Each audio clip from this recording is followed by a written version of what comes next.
मुकेश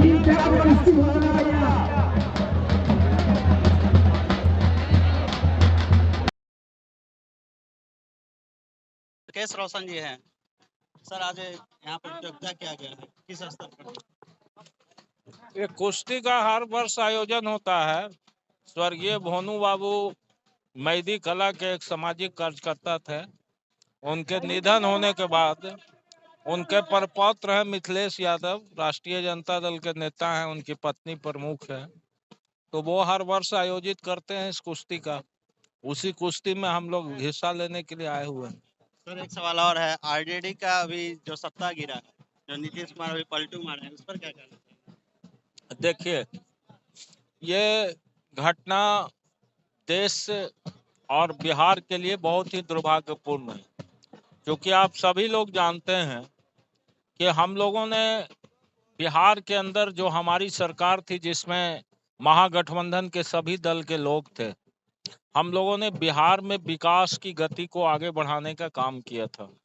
और बिहार की जो मूलभूत समस्या थी बेरोजगारी, उसको दूर करने के लिए बिहार में हमारे नेता आदरणीय तेजस्वी यादव जी के नेतृत्व में रोजगार का एक बड़ा जाल बिहार के अंदर खड़ा किया गया और लगभग 5 लाख लोगों को 17 महीने के एक छोटे अल्प अवधि में लोगों को हम लोगों ने रोजगार देने का काम बताया किया। जा रहा था तेजस्वी यादव ने सबसे ज्यादा नियुक्ति पत्र बांटा है इस साल।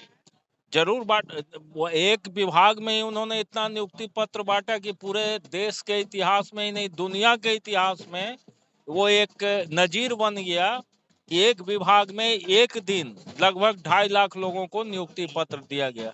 तो ये तो नजीर था हमारा। इसीलिए नीतीश जी को हम लोगों ने तमाम तरह के विरोधों के बावजूद, आपको पता है कि हम लोगों ने उनके खिलाफ चुनाव लड़ा था और चुनाव लड़ के हम लोग जीत के आए थे। लेकिन हम लोगों का जो कमिटमेंट था देश में कि हम देश को आरएसएस भाजपा मुक्त बनाना चाहते हैं, इस लड़ाई में जो लोग भी आएंगे सबका हम लोग स्वागत करेंगे। सर आगे का क्या तो जरा सा मेरी बात 1 मिनट सुन लीजिए। तो हम लोगों ने नीतीश जी को अपने प्लेटफॉर्म पर खड़ा करने का मौका दिया।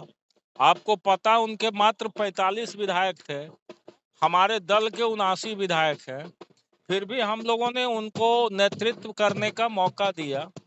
सिर्फ हमारा एक ही मकसद था कि देश से भाजपा आरएसएस को विदाई किया जाए।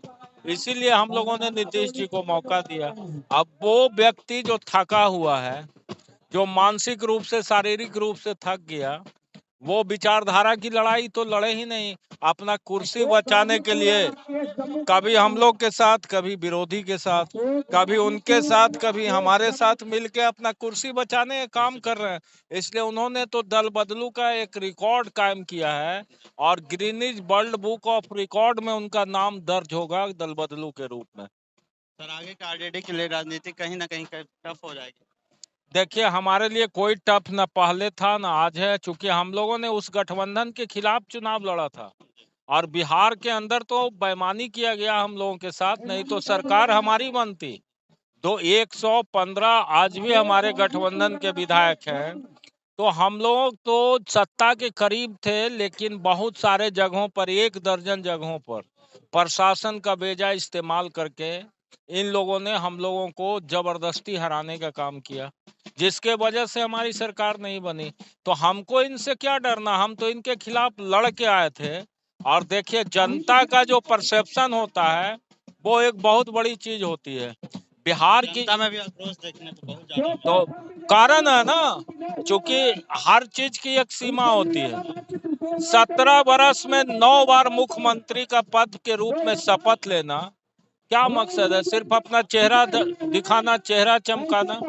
तो इनको ना नीति से मतलब है, ना सिद्धांत से मतलब है, इनको कुर्सी से मतलब है। और हम लोग इनके खिलाफ पूरे बिहार में जो महागठबंधन के लोग हैं और भी ताकत के साथ, पहले तो थे ही, और भी मजबूती के साथ इनके खिलाफ हम लोग राजनीतिक अभियान तेज करने जा रहे हैं और जन संघर्षों के माध्यम से लोगों को गुलबंद करके बिहार में हम लोग सबक सिखाने का काम करेंगे कि आइंदा नीतीश कुमार किसी को धोखा देने का काम न करें। सर कहीं ना कहीं तेजस्वी को देखने के लिए बहुत ज्यादा हाई वोल्टेज से लड़ना पड़ेगा। देखिए, तेजस्वी जी बिहार के एक सर्वमान्य नेता हैं। ईडी और ईडी वीडी लेकर फंसाया जा रहा बीजेपी। आपको पता होना चाहिए, जिस ईडी का केस में तेजस्वी जी को सम्मन करके बुलाया गया, वो 2004 का केस है। उस समय लालू जी देश के रेल मंत्री थे। उस समय तेजस्वी यादव का उम्र मात्र 13 वर्ष था। एक 13 वर्ष का व्यक्ति जिसका मानसिक रूप से विकास नहीं हुआ हो, वो धन अर्जन करने का कहां से सोच सकता है? लैंड फॉर जॉब के लिए वो कहां से प्रयास करेगा कि जॉब मिल गया तो हमको लैंड दे दीजिए? उसको इतना सोच तो उस व्यक्ति को था ही नहीं। इसलिए ये लोग तो सारा कुछ षड्यंत्र करके, आप सिर्फ बिहार में क्यों कर रहे हैं जहां भी बीजेपी की सरकार नहीं है और जो बीजेपी को मुखालफत कर रहा है, सारे जगहों पर ईडी की कार्रवाई चल रही है। बगल में देखिए झारखंड में किस तरह से मुख्यमंत्री को बेइज्जत किया जा रहा है। नहीं, कल आ गए, मीटिंग में थे, गायब कहाँ रहेंगे? मुख्यमंत्री हैं तो गायब कहाँ रहेंगे? राजस्थान में देख लीजिए क्या हो रहा, बंगाल में क्या हो रहा। तो ये ईडी का लोग तो एक तरह से बीजेपी और आरएसएस का वर्कर के रूप में काम कर रहा है। सरकार के द्वारा विरोधियों को तंग करने के लिए ये एक बहुत ही ठोस संस्था ईडी है, जिसके माध्यम से बीजेपी अपने विरोधियों को पूरे देश में तंग करा रही है। हमारे नेता के खिलाफ कल भी 8 घंटा पूछताछ हुआ। आपने देखा, जनसैलाब था पटना में, मैं भी था वहां। जनसैलाब था और सब लोगों ने जन समर्थन दिया, और जब वो निकले पूछताछ के बाद तो उन्होंने विक्ट्री का साइन दिया और सबको उत्साहित किया, कहा कि हम हतोत्साहित नहीं हैं, हम लड़ने के लिए, संघर्ष करने के लिए तैयार हैं और न हम बीजेपी के खिलाफ झुके हैं न झुकेंगे। ये देखिए मेरे साथ अभी राकेश रोशन जी थे, अभी देखिए यहाँ पर तमाम, और मेरे बगल में उमेश पासवान जी ने। सर आज कुश्ती का आयोजन किया गया था। वो तो प्रत्येक वर्ष की भांति भोनू सिंह दंगल प्रतियोगिता होता है, और इससे पूरे अगल बगल के साथ साथ पूरे देश के लोग आते हैं। विभिन्न राज्यों से आए हुए हैं, जम्मू कश्मीर से लेकर के उत्तर प्रदेश, दिल्ली, सभी जगह से।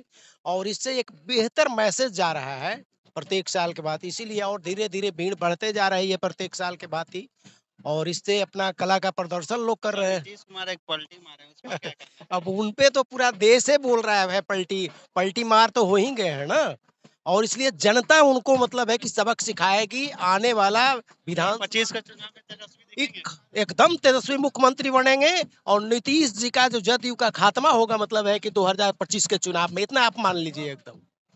हाँ, तमाम खबरों के लिए लाइव भारत पर जाने रहे। मेरा नाम प्रकाश दीप।